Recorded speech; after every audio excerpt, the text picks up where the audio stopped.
Hey, I'm Chauncey Dandridge. I'm from Harrison, New Jersey. My family was very macho. There were always sports on the television. I'm one of three boys. Grew up with my grandparents in the house. So there's a lot of family around. My whole block was at least like 50 to 60% relatives. So very Italian neighborhood. I always say I had really no choice but to be gay because I had an Uncle Butch and he had a dog named Bear. And across the street from our house was an Italian gentleman's club called the Pleasure Club.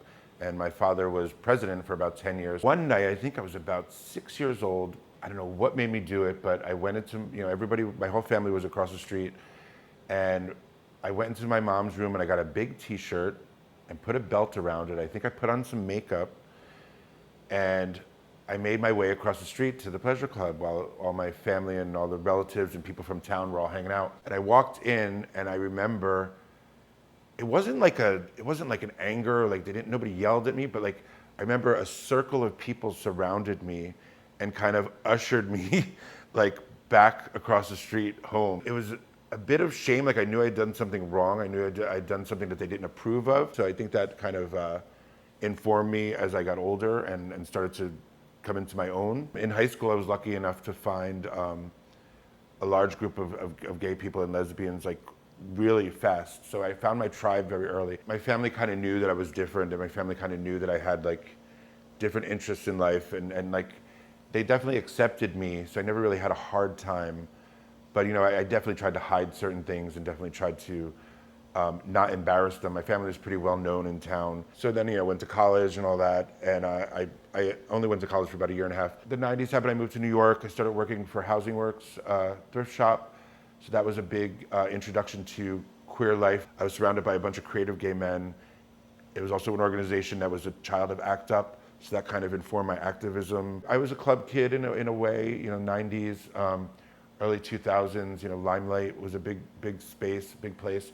Found my community there, and you'd see people every week on the dance floor. So then 9/11 happened, and it was kind of like a big, I was working at a restaurant. I bartended that entire day, watched the towers fall over and over again on the news, and it really affected me, not because I didn't really know anybody who was in the building at the time, but what it affected me in a way that I was like, I became a little more reckless and knowing that like I could die at any moment. It was a scary time, and like anything that ever happened after that, if like there was an explosion or if there was like an elevator stuck, you immediately assumed it was terrorism. So I had already been a club kid, partying, doing ecstasy, doing this and that, but I think right after 9/11 is when I kind of picked up doing crystal meth. I would use it to have fun at the clubs. We would do it. We were able to dance for hours and hours. Some of my friends would disappear after a certain point of time and go to the sex clubs, and we wouldn't hear from them for a day or so.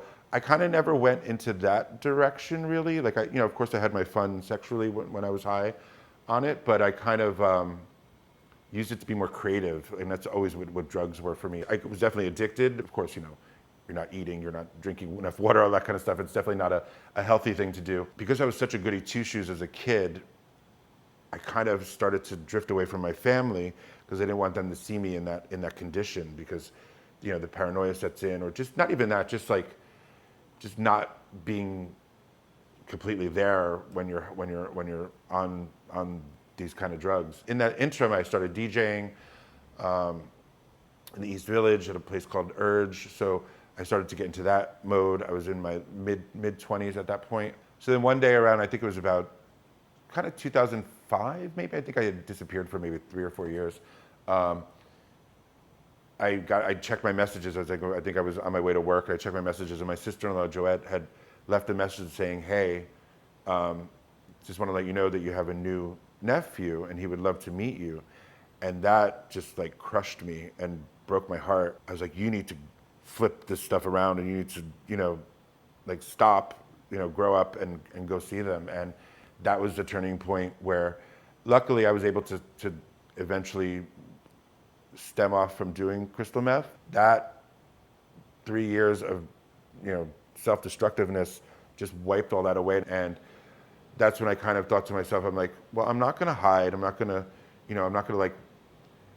I'm going to wear the shirt I want to wear. I'm going to wear it because that's me. And if they're really looking forward to seeing me and they really want me to be there, then they're going to accept whatever I give them. So like a month or so later, I met up with them. I think it was summertime, probably like a couple months after my sister-in-law left the message, and I remember being in the pool in their backyard, and I'm not that kid anymore. I'm the weird uncle from New York, but I'm also like I have my nipple pierced, full beard, and just my whole presence and the way I presented myself was more authentic than it ever had been in my entire life. So, and I wasn't afraid to face my family as that. And there was no weirdness. It was more probably like there's more weirdness in my own mind, but they all just were really happy to see me and glad that I was okay. Being myself, I've been more apt to like become this kind of one-man show where I'm like